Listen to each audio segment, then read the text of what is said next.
करपात्री जी महाराज का जो आंदोलन था, उसके बाद जी, ये जी। सबसे बड़ा गो निश्चित। रक्षा आंदोलन है भारत के इतिहास में। जो भी हिंदू इस जी, यात्रा को चूक गया, उसके जीवन से इतिहास का एक पन्ना छूट गया, वो फट गया। बिल्कुल, तो वो बिल्कुल, ये वो सही बात। यात्रा है जो पूरे देश में, हर देश प्रदेश की राजधानी में शंकराचार्य जी जा रहे हैं। तो ये एक बहुत बृहत यात्रा है। अब इस बृहत यात्रा के विरोध में तथाकथित हिंदूवादी पार्टी भाजपा कैसे उतरी है, ये आप बताइए। जी, निश्चित। अब क्योंकि इस यात्रा की तैयारी में हम लोग पहले से शंकराचार्य जी के प्रतिनिधि और इस गो प्रतिष्ठा आंदोलन के संयोजक और इस यात्रा को आगे ले जाने वाले श्री पूज्य गोपाल मणि जी महाराज के जो शिष्य हैं विकास पाटनी जी और ब्रह्मचारी मुकुंदानंद जी, ये दोनों लोग जो है प्रेस वार्ता करते हुए हर जगह एक इंफॉर्मेशन देते हुए कि आप देख पा रहे होंगे ये गोपाल मणि जी महाराज के शिष्य पूज्य विकास पाटनी जी हैं और ये पूज्य शंकराचार्य जी के प्रतिनिधि मुकुंदानंद ब्रह्मचारी जी हैं। इन लोगों ने समस्त राज्यों में, अयोध्या से इन्होंने शुरू किया, अयोध्या में इन्होंने प्रेस कॉन्फ्रेंस किया, अयोध्या के बाद लखनऊ में किया, लखनऊ के बाद पटना में किया, फिर वहां से पूर्वोत्तर राज्यों की तरफ ये बढ़े। तो जैसे ही पूर्वोत्तर राज्यों की तरफ बढ़े तो सबसे पहला विरोध अरुणाचल प्रदेश में हुआ। वहां के स्टूडेंट यूनियन ने AASU करके, वहां का ऑल अरुणाचल स्टूडेंट यूनियन है, उसने पहले विरोध जताया और उसके विरोध जताने के बाद फिर ये नागालैंड पहुंचे। नागालैंड जब पहुंचे तो वहां पर विरोध और बढ़ गया। लोगों ने कहा कि पहले वहां की जो रूलिंग पार्टी है NDPP, बता दूं वहां पर जो है भाजपा और NDPP की गठबंधन की सरकार है, मतलब NDA की सरकार है वहां पर, और भाजपा और NDPP की गठबंधन है, नेशनल डेमोक्रेटिक पार्टी। तो उसी पार्टी ने पहले विरोध किया, NDPP ने। तो हमने कहा ठीक है, NDPP विरोध कर रही है, उन लोग तो वहां की राज्य स्तरीय पार्टी है और वहां के लोगों की ठीक है, कोई दिक्कत नहीं है। लेकिन फिर एक विरोध जो है ये भारतीय जनता पार्टी के प्रदेश अध्यक्ष के द्वारा एक पत्र लिख करके विरोध किया गया, उस पर हमको आपत्ति है कि एक तरफ ये वही पत्र है भाजपा का के प्रदेश अध्यक्ष का पत्र। जी जी, मैं चाहूंगा इसमें आप एक बार पैराग्राफ 3 को थोड़ा हाईलाइट करिए, बड़ा करिए, जिसमें इन्होंने किस तरह से क्या बात लिखी है, आप लोगों को समझ में आएगा। पैराग्राफ, मैं एक बार, आप अगर कहें तो मैं एक बार हिंदी में इसका अनुवाद पढ़ दूं। जी जी, निश्चित निश्चित। भाजपा नागालैंड राज्य ने 28 सितंबर 2024 को कोहिमा नागालैंड में होने वाली गौ ध्वज स्थापना भारत यात्रा की ओर आप सबका ध्यान आकर्षित कराया है। यह कार्यक्रम गाय पर देशव्यापी प्रतिबंध को बढ़ाने का प्रयास करता है, जिसको लेकर नागालैंड के विभिन्न आदिवासी समुदाय में चिंता बढ़ गई है। सीधे तौर पर कहें तो नागालैंड का जो है वो में इसका विरोध होगा, इसलिए भारतीय जनता पार्टी इसका विरोध करती है और अपनी नागरिक की भावनाओं और आस्था का ध्यान रखते हुए नागालैंड के सांस्कृतिक ताने बाने के संदर्भ में हम इसका गौ यात्रा का विरोध करते हैं। इसमें उन्होंने कहा है कि नागालैंड भारतीय संविधान के अनुच्छेद 371A में जो निहित है कि अपनी सामाजिक और धार्मिक प्रथाओं का ध्यान रखेगा, उसको संरक्षित करेगा और अपने रीति रिवाज में विश्वास करेगा। इन प्रथाओं के विपरीत कोई भी प्रयास स्वीकार नहीं होगा, इसलिए नागालैंड के लोग गौ रक्षा के मामले को स्वीकार नहीं करेंगे, गौ ध्वज यात्रा को स्वीकार नहीं करेंगे। और ये गौ ध्वज यात्रा सीधा सीधा नागालैंड के नागरिकों के अधिकारों का उल्लंघन है, ये भाजपा के प्रदेश अध्यक्ष कह रहे हैं। फिर वो आगे लिख रहे हैं कि नागालैंड की आबादी मुख्य रूप से ईसाई है और हमारा विश्वास, हमारा जीने का तरीका जो है महत्वपूर्ण है और प्रस्तावित गौ हत्या प्रतिबंध न केवल हमारी संस्कृति और सामाजिक प्रथाओं को चुनौती देता है, बल्कि हमारी धार्मिक मान्यताओं के, यानी हमारी रिलीजन की मान्यताओं के विरुद्ध है। ये मतलब भारतीय जनता पार्टी के प्रदेश अध्यक्ष ने लिखा कि गौ हत्या पर प्रतिबंध हमारी रिलीजन की मान्यताओं के विरुद्ध है, हमारी प्रथाओं के को चुनौती देता है, इसलिए हम गौ हत्या पर प्रतिबंध नहीं चाहते, हम गौ हत्या करते रहेंगे। नागालैंड में कई लोगों के लिए गोमांस हमारे भोजन का पसंदीदा जो है अभिन्न अंग है और हमारे और अभिन्न अंग है। अभिन्न अंग है और हमारे त्योहार का हिस्सा है। इसको खाने पर प्रतिबंध लगाने पर हमारी भावनाओं को चोट पहुंचेगी, हमारी सांस्कृतिक पहचान और पर असर पड़ेगा, हमारे दैनिक खान-पान और जीवन पर असर पड़ेगा।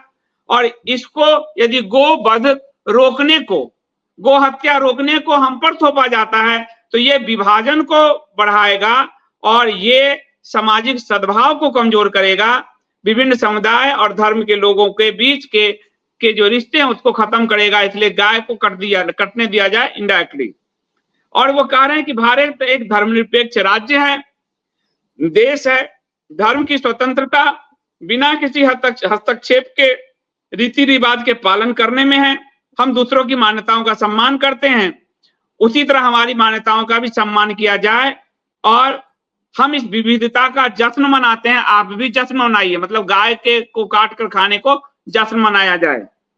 उसके अलावा उन्होंने कहा इस आंदोलन के पीछे इरादे को कुछ लोग नेक माना जा सकता है, कि हो सकता है कुछ लोग इसको नेक मानते हो, गाय को के वध को रोकना है, परंतु यह पहचानना महत्वपूर्ण है कि नागालैंड का सामाजिक और सांप्रदायिक सद्भाव इससे बाधित हो सकता है। लोगों के मूल्य और प्रथाओं को संरक्षित करना हमारा काम है। हम गौ ध्वज स्थापना भारत यात्रा के आयोजकों से अनुरोध करते हैं कि वो नागालैंड में ना घुसे, पुनर्विचार करें, अपने कार्यक्रम को स्थगित करें। ये हमारी सांस्कृतिक एकता और सांप्रदायिक शांति के लिए खतरा है। गाय को बचाना शांति के लिए खतरा है। ये आप सोच सकते हैं कि हत्या को जायज ठहराया जा रहा है, गौ माता को की हत्या को, कि गाय वध होने दीजिए। अगर गाय वध नहीं होगा तो शांति खतरे में पड़ जाएगी भारत की। ये गांधी जी के समय भी ऐसे ही शांति खतरे में पड़ जाती थी और इसलिए उन्होंने कहा कि हिंदुओं को पिटते रहना चाहिए, नहीं तो शांति खतरे में आएगी। जब भारत का विभाजन हुआ था, क्योंकि मैं ये जोड़ देता हूं, कई लोग कहेंगे तो संस्कृति की बात है, तो गांधी जी ने जब महिलाओं का रेप हो रहा था, लोग पीट रहे थे, तो गांधी ने महिलाओं को ये तक कहा कि आप बलात्कार करवा लीजिए, क्योंकि इससे फिर शांति को खतरा हो जाएगा मुसलमानों के साथ जो है। और मोबला वाले में भी उन्होंने जो मालाबार में मोबलाओं ने जो हिंदुओं का हत्या किया, उसमें भी उन्होंने कहा कि शांति के लिए बर्दाश्त कर लीजिए। और डायरेक्ट एक्शन डे में भी कहा गया शांति के लिए बर्दाश्त के लिए कर लीजिए। वही गांधी का बात आज कह रहे हैं कि गाय कटवाइए, शांति के लिए आप कटवाइए, बर्दाश्त कीजिए, हम गाय काट के खाएंगे। फिर उन्होंने कहा कि हमारा विरोध किसी विशेष आस्था या विश्वास प्रणाली पर हमला नहीं है, यह हमारी सम्मान और समझ का आह्वान है। हम सभी समुदायों की विशिष्ट पहचान को संरक्षित रखना चाहते हैं, शांतिपूर्ण सह अस्तित्व। अब जहां रक्त बह रहा हो माता का, गाय माता का, वहां शांतिपूर्ण सह अस्तित्व तो कैसे रह सकता है। लेकिन चूंकि भारतीय जनता पार्टी को नॉर्थ इंडिया में भी एड्रेस करना है जनता को, तो यहाँ पे थोड़ी से गोल गोल शब्द रच दिए गए हैं। और आपको ध्यान होगा कि भारतीय जनता पार्टी की जो मातृ संगठन है, संघ के प्रमुख मोहन भागवत ने खुद कहा सामाजिक सौहार्द के लिए बीफ खाया जा सकता है। ये मोहन भागवत का बयान है। मोहन भागवत ने ये कहा था कि अगर हमारे समाज में शांति आ जाए और लोग एक हो जाएं, हिंदू मुस्लिम एक हो जाएं, उसके लिए अगर हमको बीफ भी खाना पड़ेगा तो हम खाएंगे। तो ऐसा बयान, तो शांति, हिंदुओं की माँ को काट कर शांति आती है तो आना चाहिए। ये भाजपा का महात्मा गांधी वाली थ्योरी है। हालांकि गांधी जी गौ के पक्ष में थे, लेकिन जब मोपला वाला जो खिलाफत आंदोलन हुआ तो हिंदुओं ने कहा कि हम सपोर्ट करेंगे मुसलमानों को का, आप गौ हत्या पे प्रतिबंध की बात उनसे कर लीजिए। तो गांधी ने फिर वहां से यही भागवत वाला लाइन लिया, ये तो सौदा हो जाएगा, इसलिए गाय को कटने दो और तुम एक तरफा मदद करो मुस्लिमों का, वो गांधी जी का जो था। तो ये कह रहे हैं भारतीय नागरिकों के रूप में यह सुनिश्चित करना हमारा परम कर्तव्य है कि किसी भी समुदाय के संवैधानिक अधिकार और सांस्कृतिक मूल्यों से समझौता किए बिना भारत की विविधता जारी रहे। भाजपा नागालैंड सरकार से अनुच्छेद 371A के प्रावधानों को बरकरार रखने और नागा लोगों के अधिकारों और परंपराओं की रक्षा करने का अनुरोध करती है। यानी भाजपा नागालैंड ने सरकार से भी कहा है कि अगर ये आए तो उनको इस अधिकारों की रक्षा के लिए उनको यहाँ से भगाया जाए, यहाँ उनको प्रेस कॉन्फ्रेंस ना करने दिया जाए, गो ध्वज की स्थापना ना करने दिया जाए। हम सभी संबंधित पक्षों से यह सुनिश्चित करने की अपील करते हैं ऐसा कोई कार्य ना करे जिससे हमारी शांति और एकता को नुकसान पहुंचे। यानी एकता के लिए और शांति के लिए गाय कटती है तो कटती रहे। क्या यही कह रहे हैं ये सक्षम जी? निश्चित। और इन्होंने जो अंत में कहा 371A, ठीक है, हम मान रहे हैं कि आपकी आजादी है, आप 371A, लेकिन उस 371A के बदले हमारे रिलीजियस बिलीफ का क्या? हम ये थोड़ी कह रहे हैं कि वैसे तो हम अहिंसा के, हम तो कहेंगे आप किसी भी तरह का कोई भी मांस ना खाएं, किसी भी तरह का भक्षण ना करें, परंतु आपको जो खाना है आप खाएं, लेकिन आप हमारी माता को कैसे खा सकते हैं, जिसको हम माता मानते हैं, जो हमारे लिए माँ के समान है, जिस धर्म को हमने अपनाया है सनातन धर्म में, वो सनातन धर्म की जो वेद पुराण और शास्त्र है वो चीख चीख कर बोलते हैं कि गाय हमारी माता है, तो उस माता को कटने कैसे दे सकते हैं हम? हमारे शास्त्रों में विधान है, जो हमारी माता को काटेगा आप उसको काट दो। और मैं स्पष्ट रूप से बताना चाहूंगा नागालैंड वासियों को कि आपको जो करना है करिए, परंतु हमारी माता को अब आप आगे नहीं काट सकते हैं। अब ये आंदोलन और आगे बढ़ेगा, और अगर ये विरोध करेंगे तो हम भी पुरजोर विरोध करते हैं, और पुरजोर विरोध करके हम बताना चाहेंगे कि अब तक जो हुआ सो हुआ, अब आप हमारी माता को नहीं काट सकते। और मैं अमरदीप को साथ साथ कहूंगा कि एक बार सारे लिंक भारत के सभी मीडिया में ये लगातार छप रहा है, और प्रिंट मीडिया। पहले संदीप देव जी, एक छोटा सा जो है यहाँ पर गौरांग समादार जी ने एक प्रश्न किया है। संदीप जी नमस्कार, गाय को गौ माता क्यों कहते हैं, इसको विस्तार से जानकारी दें ताकि दूसरों को सही से समझा सकूं। तो मैं चाहूंगा कि इस पे थोड़ा सा मैं 2 मिनट का एक प्रकाश डालना चाहूंगा कि गाय हमारी माता क्यों है, ऐसा क्यों कहा जाता है। क्योंकि देखिए, हमारे यहाँ गाय को माता इसलिए नहीं कहा जाता कि वो हमको दूध देती है, बहुत लोग की मान्यता होती है कि वो दूध देती है इसलिए गाय माता है, इसलिए माता नहीं है। हमारे यहाँ एक व्यवहार है कि जिसको हम अपना लेते हैं, फिर उससे संबंध हमारा जब बन जाता है, तो उसकी माँ, जैसे अगर हमारी शादी हुई, वैसे तो हमारी सास हमारी माँ नहीं होती है ना, उसने हमको पैदा किया, लेकिन अगर हम शादी कर लेते हैं तो सास को भी हम माँ कहने लगते हैं। उसी तरह से जब पत्नी आती है वो हमारी माँ को माँ मान लेती है। तो हमारे सनातन धर्म का जो प्रतीक है, सनातन धर्म जो अपना है हिंदू धर्म, उसका प्रतीक वृषभ है, वृषभ। और आप देखे होंगे जो झंडा शंकर भगवान लेकर के चलते हैं, शंकर भगवान जिस झंडे को लेकर के चलते थे उसमें वृषभ का प्रतीक था।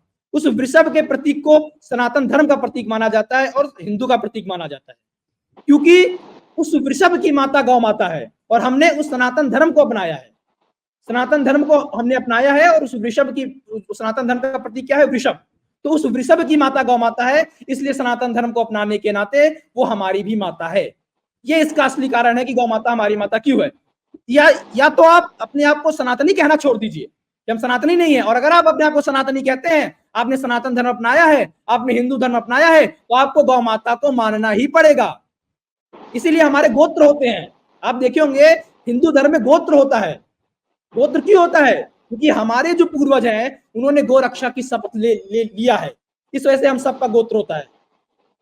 गोत्र भी तो मैं एक और जानकारी दे दूं कि इस यात्रा को रोकने पर कांग्रेस और भाजपा दोनों एक हो गई, और नागालैंड की सरकार ने इस पर प्रतिबंध लगा दिया। ये हिंदुस्तान की खबर है।